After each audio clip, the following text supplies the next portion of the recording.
Hi everyone, Crista Cowan here with another episode of the Barefoot Genealogist. Today we are talking about going beyond the shaky leaf. Now last week we talked about how to use those shaky leaves, and if you haven't seen that video yet, you're going to want to click in the comments directly below this video so that you can view that first. Now, part 2 here is going beyond the shaky leaf. And what I'm really going to do today is just walk you through my research process.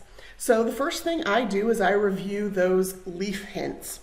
Then the second thing that I do is I review what we call suggested records. As I mentioned last week, those leaf hints don't catch every record in the Ancestry databases. So there's some additional ways to find the records you're looking for. And one of those is suggested records. Now here's where suggested records show up. When you are viewing a record for a person in your tree, this is a 1910 census record for James Shipman. Over here on the right-hand side, I'm going to see some suggested records. The way those suggested records are generated is a little tricky, but follow me and see if you can catch it. This 1910 census record for James Shipman has been attached to at least one tree on Ancestry. Somebody has already seen this record and worked with it and placed it on a tree. Now it could be several someone's, okay? More than one tree, but in this case we're just going to use one as an example. These suggested records here on the right-hand side are the other records that have been attached to the same person in that tree that this 1910 census record is attached.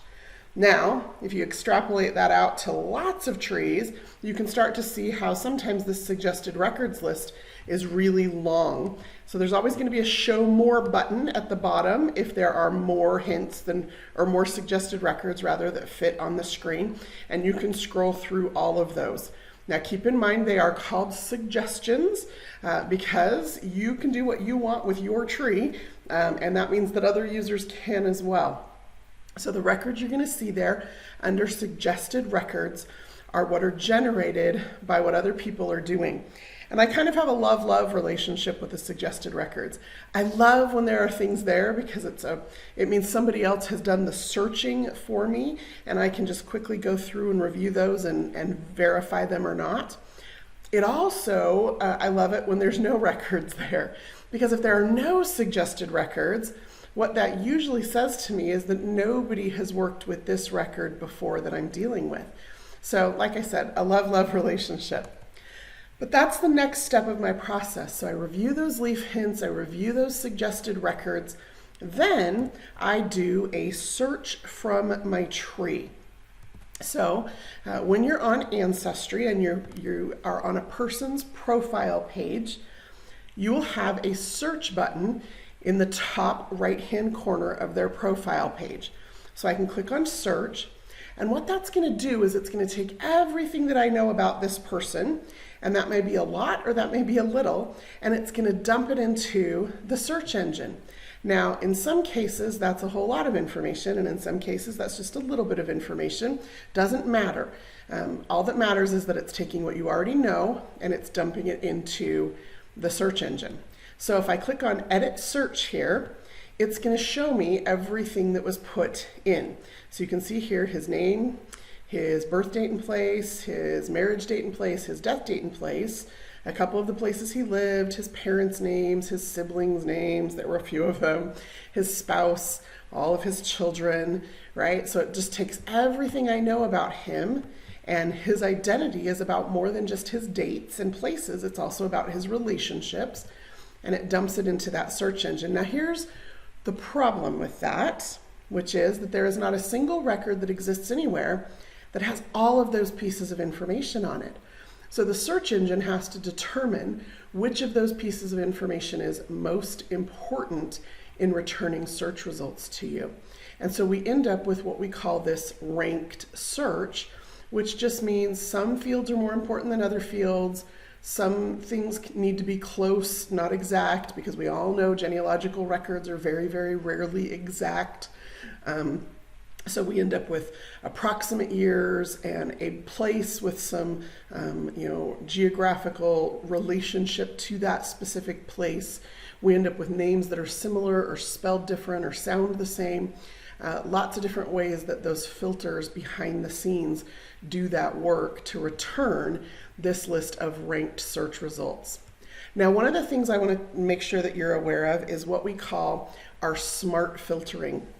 You'll see here I have smart filtering turned on, and when I move the mouse over that, it shows me that I have already saved an 1850 and an 1860 census record to this individual. And so what the smart filtering does is it actually removes all 1850 and 1860 search results from my list of search results. So I don't have to wade through those because I've already found them or already attached them. Now I can turn off smart filtering, and then I get all of those things back into my search results. The other thing I want to make sure that you pay attention to is the default sort for searching is records, which means you get this ranked list of search results that are just based on what our search algorithm determines most closely matches what you searched based on those different criteria of the weight of the field and the range of the dates and the specific locations and all of that. You can also view your search results by category, and I would strongly encourage you to do that for a couple of reasons. One is, if I'm looking for an 1870 census, I can just go straight to that database without having to wade through all those other search results. The other reason this is important is because very often it will show me databases that I had never considered looking at before. In this case, the US IRS tax assessment lists dating back to 1862 might be something of particular interest to me as I'm researching this individual, and they might have been so far down on that ranked search list that I might have missed them entirely. So this allows me to consider databases and record collections that I might not have thought about before. Now, the purpose of the search from tree is really specific. It's just to see what bubbles up to the top of the list when you throw everything at the search engine. And it's also so that you can look and see what different kinds of databases come up. It is not meant to be an exhaustive search any more than the leaf hints are or the suggested records are. Each of these three things is a process designed to get you started searching the information about an individual and their life. Once you are done searching, then you get to become a researcher. Now, the basic meaning of that word is just that we search again. So we research and we research and we research, and that is where the real magic of some of those records come in. And so my research process is, once I've reviewed those leaf hints, once I've reviewed those suggested records, once I've done a search from my tree and looked to see what happens or what comes up, then I start doing my custom searches, where I control exactly what is and is not searched in a particular record set. Before I just dive right in and start searching though, I typically will go through this process of looking through the profile of an individual to determine what it is that I still need to know about this person. So we're going to go back to James Shipman here and use him as an example. You can see here that I have a birth date and a state. Now that state information likely came from a census record, but I don't have a specific location in a state. And if I don't have a specific location in a state, I am less confident that I have identified the correct person or that I've identified the correct parents. Because there could be a lot of men named James Shipman, and in fact there are, who were born in the state of Tennessee in the late 1820s.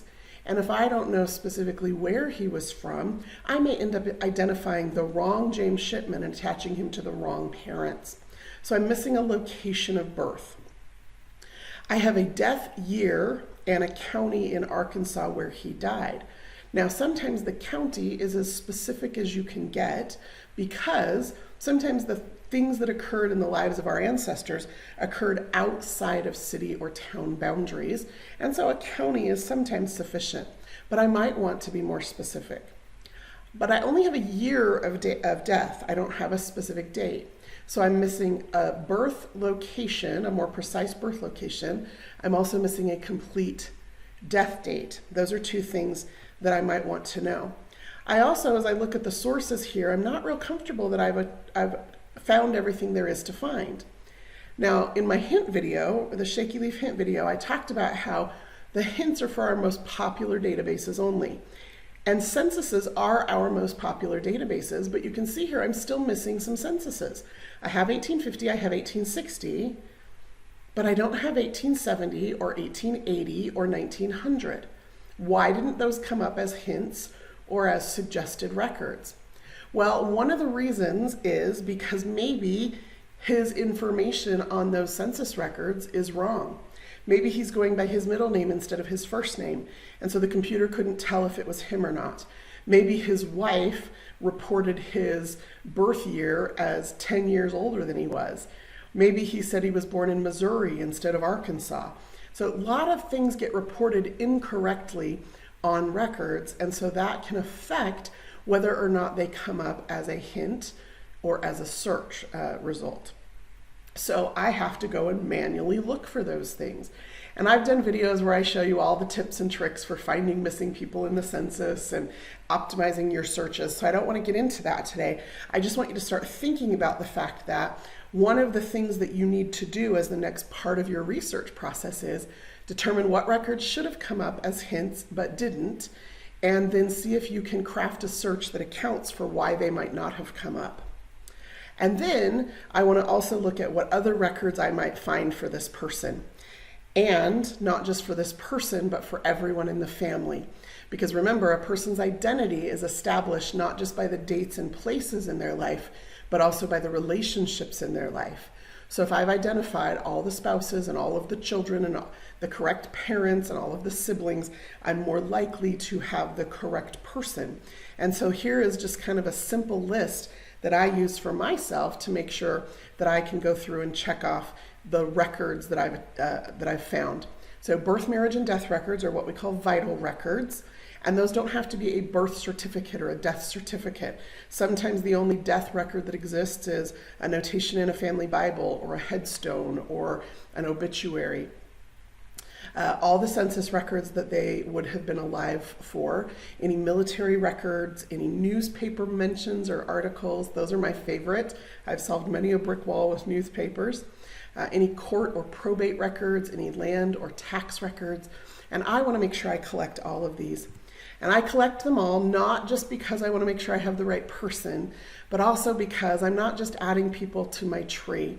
One of the things that I'm doing as I climb my family tree is making sure that I reconstruct the lives of these people, that I understand more about who they were and why they made the choices that they made, because so often those choices led to me being who I am.